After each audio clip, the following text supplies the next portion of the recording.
Hello guys and welcome back to Danganronpa, Trigger Happy Havoc. In the last episode, if you don't remember, we lost yet another comrade in Junko Enoshima. She got impaled by spears, and in this episode we're beginning the investigation into not her death, but Sayaka's death, because that's still something that we're currently grappling with. Without further ado, let's go ahead and hop into the episode.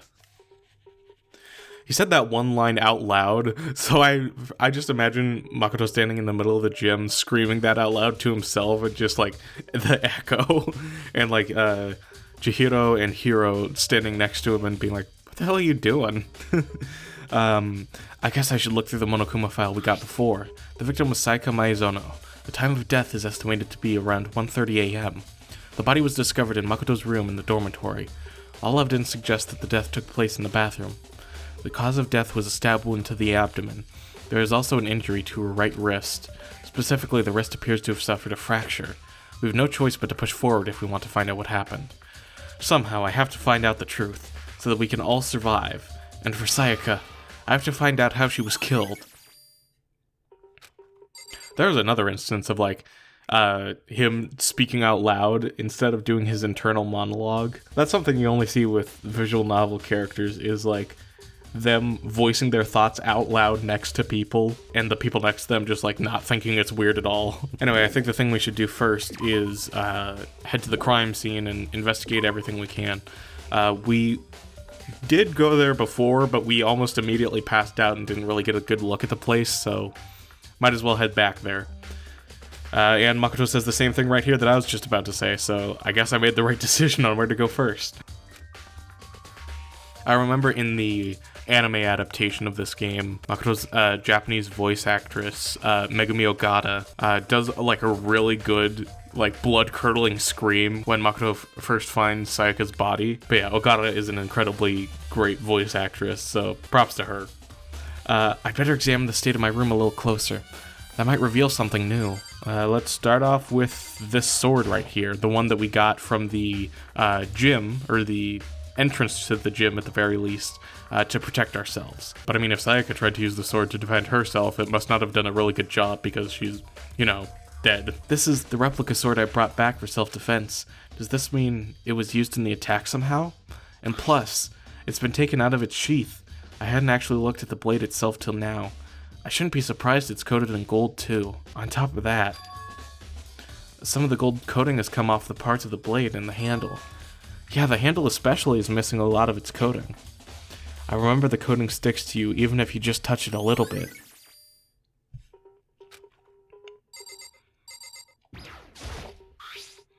There's a key on the ground. It has my name on it, so this must be my room key. If I remember correctly. Ah, that's right. We'll have to trade keys. When we switched rooms, we switched keys too. So Sayaka would have had the key here in my room the entire time. But wait, if that's true, then how did the killer get into the room in the first place? Could Sayaka have forgotten to lock the door? No, that seems impossible. The same goes for you, Sayaka. No matter who it is, don't open your door for anyone.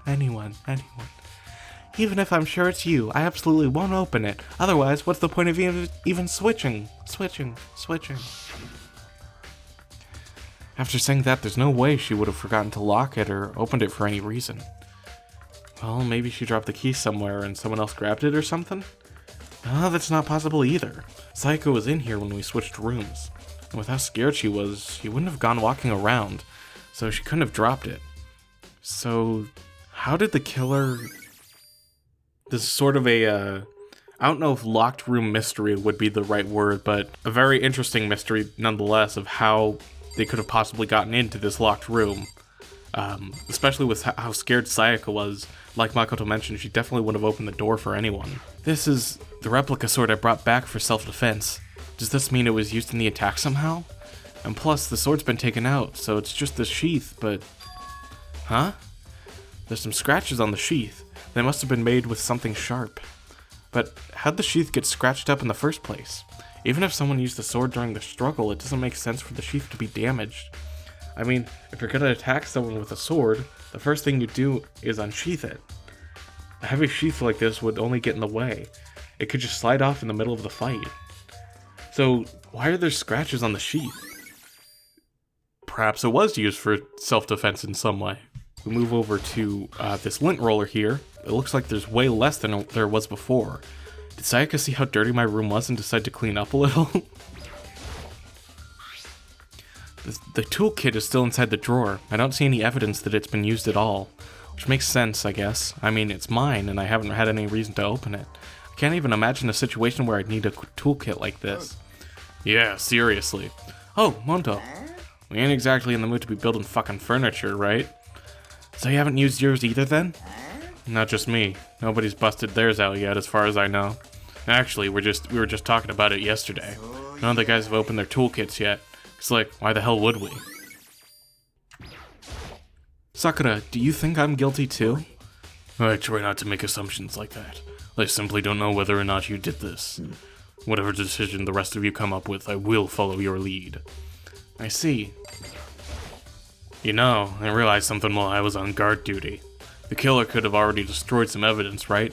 Before anyone found the body, I mean. I was thinking about that a little bit earlier. I was gonna make a comment about it, then I decided not to. Mondo and Sakura are put on guard duty, like, many hours after Sayaka already died. And yeah, I suppose the killer could still come back and destroy evidence, but if they wanted to destroy evidence, wouldn't they have already, like, I don't know, done it? Because Sayaka was killed in the middle of the night when no one else would have been walking around the school, right? Because all of the characters had that unwritten rule that they should stay in their dorms after nighttime. So hey, Mondo actually made a pretty good observation there. There's a trash room here in the dorms, right? They could have tossed some stuff in there. Yeah, that's definitely possible. That dirty bastard! Anyone who raises their hand to a woman is a scum that deserves death. That's what my brother taught me. So if I ever find the son of a bitch that did this, I'm gonna pound his goddamn face in. But what if it was a girl that did it? That'll all get sorted out when the time comes. I mean, they're probably gonna get executed either way, so Mondo could just leave it up to Monokuma. Hey, Kyoko! I quietly called her name while she was investigating the area, but...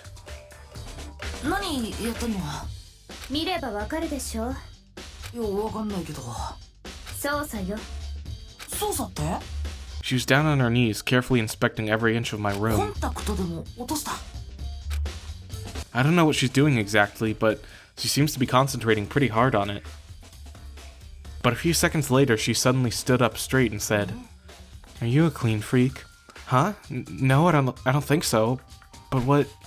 Nodding, she glanced around my room one more time. Interesting. What's interesting? Just as I suspected, there's something very unusual about your room.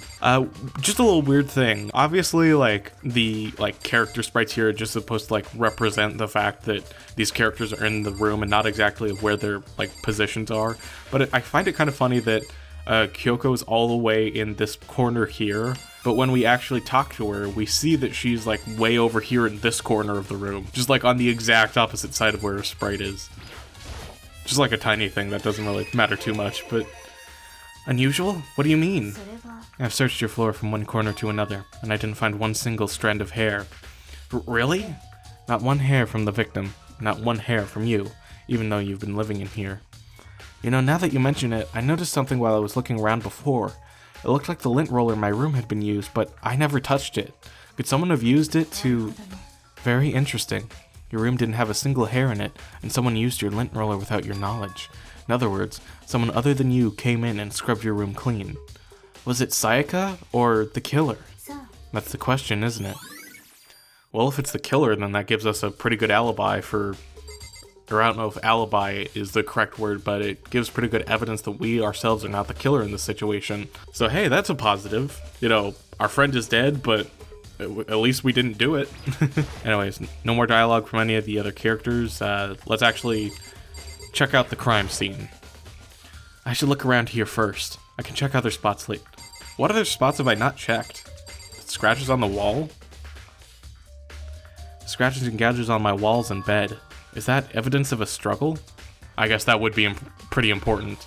It looks like there must have been some kind of fight in my room. I thought that was already pretty obvious because I would look at the place, but I guess you have to actually click on it before proceeding with that.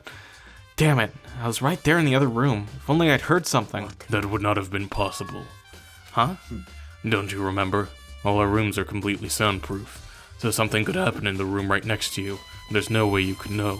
Perhaps this was another of Monokuma's strategies, creating an ideal setting for murder. Now I think we can go through the door. The bathroom. And on the other side of this door... No, I can't let it get to me. I can't afford to freeze up now. Forcing myself to push my panic down, I stepped into the bathroom. Looking at her made it painfully clear it wasn't a dream or an illusion. She had lost everything that made her, her. Sayaka. All at once I was overcome with dizziness, nausea, the urge to burst into tears. But I can't. I can't hesitate now. Why? Why did Sayaka have to die? I have to uncover the truth. I have to find out what happened. I wanted to give up. I wanted to collapse. But that thought held me up and supported me. So let's start with the obvious stuff and then move to the less obvious things. Pulled out the Monokuma file. Sharp object was thrust into her stomach. It must have been the killing blow. It's definitely something I should look into later. Also, according to the Monokuma file, Sayaka's right wrist is broken. Her wrist does look swollen and bloody, that's for sure. But there's something sort of glittery on her wrist too. Right there, where her wrist is all swollen, there's something glittery. Definitely concerns me. It's not only glittery, but it's also golden. So there's a very clear connection we can make to the sword, which just covers stuff in gold. Also, another thing that concerns me is... There's some blood on her left index finger, but that's it. The palms of both her hands are totally spotless, so how come only her left finger? Well, she probably used it to... The stab wound in her stomach is what killed her, so when she broke her wrist, that must have happened earlier on. I mean, how would her wrist get broken after she'd already been killed? So it's very possible she broke her wrist during the struggle. The killer attacked Sayaka in the main room, which is when her wrist got broken. After that, the killer cornered her in the bathroom, where they inflicted the deadly wound. So when I'm going through the investigations, I'm gonna try not to, make all of the connections between all of the pieces of evidence obvious, because for anyone who's watching this Let's Play as their first, introduction to the series, obviously I don't want to accidentally jump ahead and spoil stuff, but I do also feel like there's some connections that are pretty obvious, like we just clicked on a sword that said it covers stuff in gold, and then we found some gold stuff on her hand, or wrist rather. But anyways, her left index finger was covered in blood, which in a murder mystery case probably means she was trying to write a dying message in her own blood. That's usually what happens in stories like these, and if we look behind her, we can actually see something just like that. I looked past Sayaka to the wall behind her, and there I saw... written in blood were the numbers 11037. Did Sayaka do this? So we exit the bathroom, and then we actually bump right into Kyoko here. She has something to say to us, apparently. It looks like you found it, right, Makoto? The bloody numbers. That's most likely Sayaka's dying message. So I'm gonna click on a dying message here first, because from what I remember of a previous playthrough of this game, if you click on bloody numbers, that progresses the plot.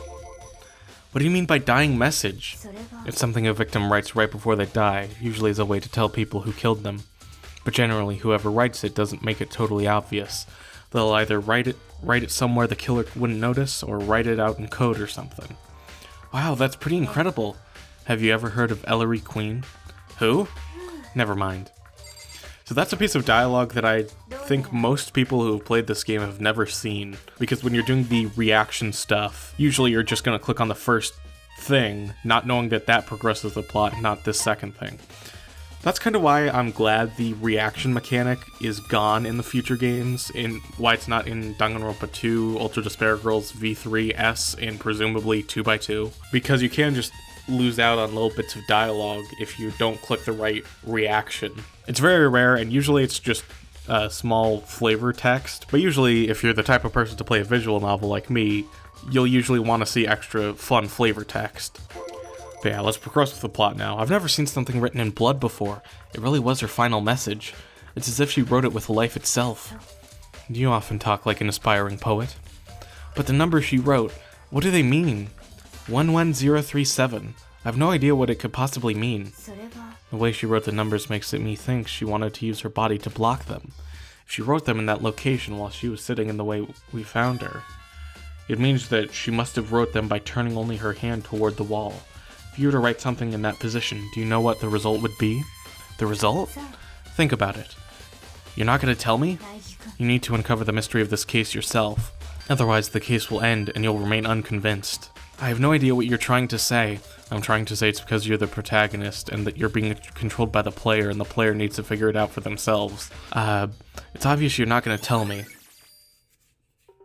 Sounds like Kyoko knows what Sayaka's dying message means, but honestly, I have no idea. Oh, I know who I should talk to. When it comes to numbers, who better to ask than the ultimate programmer? There's one other thing I want to ask you about. Do you know how the door to your bathroom got broken? Broken? Oh, you mean how it gets stuck? It gets stuck. Yeah, I guess I'm the only one, but the door doesn't fit in the frame quite right. When I first tried to use it, I thought it was just locked, but once you learn the trick, it opens no problem. So, the door doesn't quite fit in the frame, huh? But actually, I'm referring to the broken doorknob. Huh? The doorknob? You didn't notice? Well, just try closing the bathroom door. I'm sure you'll see right away what I'm talking about. I did what Kyoko said and shut the bathroom door. Huh?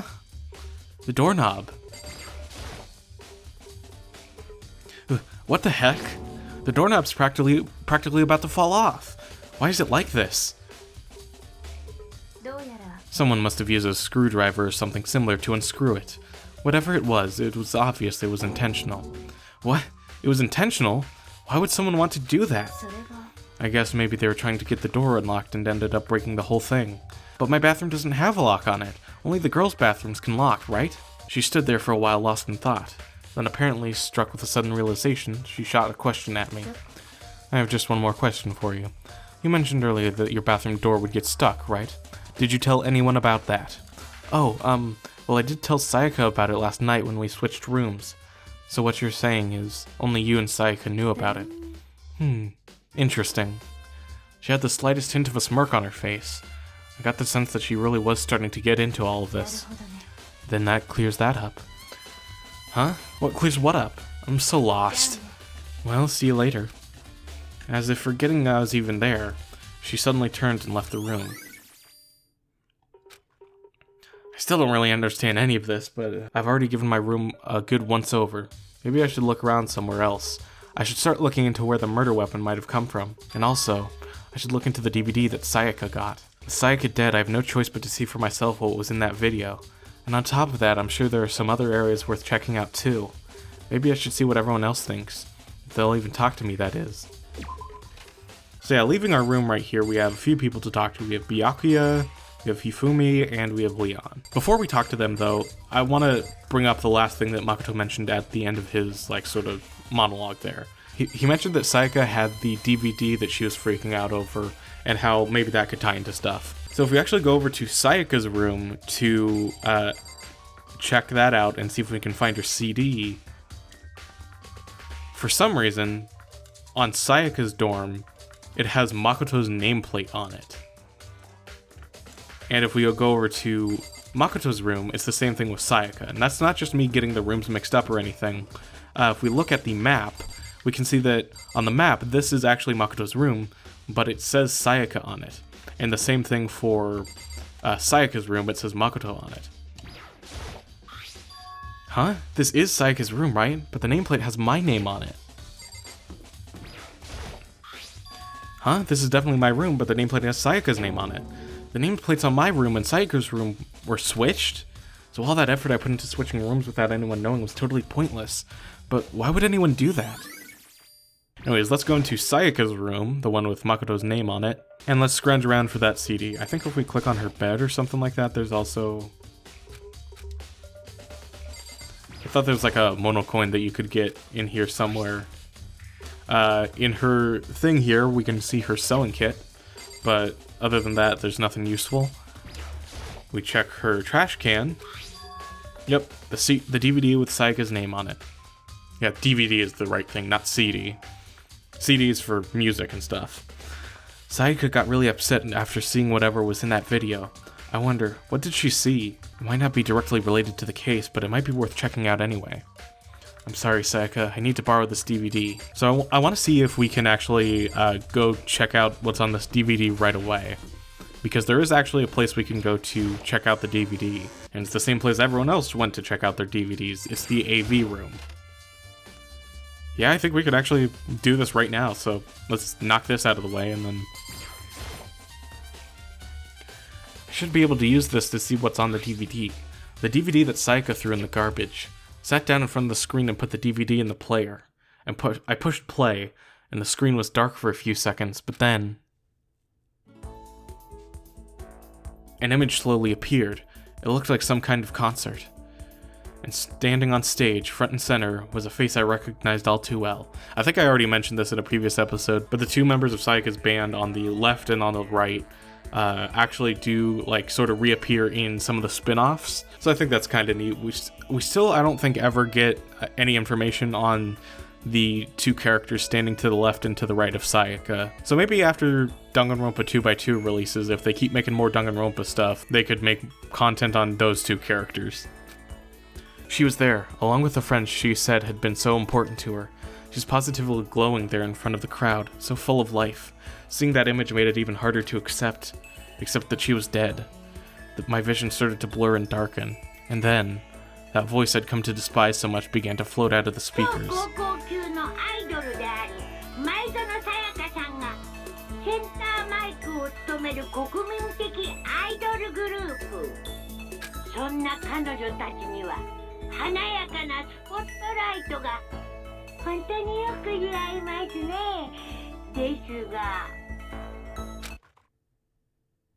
Suddenly the screen went dark, and in the next moment, I saw something I could hardly believe.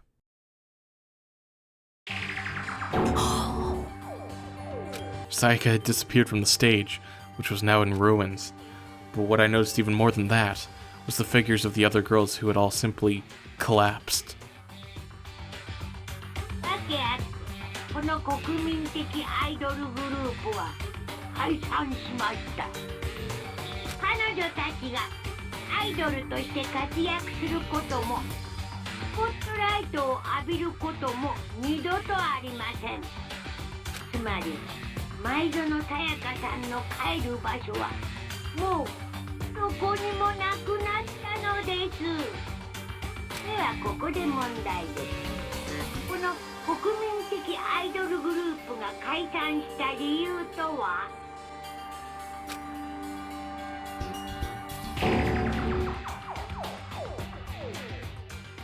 Without warning, the video cut off.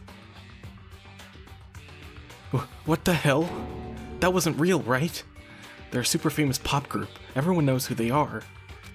Is he trying to say he was even able to get to them? If that really did happen, everyone in the outside world must be going crazy. What kind of person would take things this far?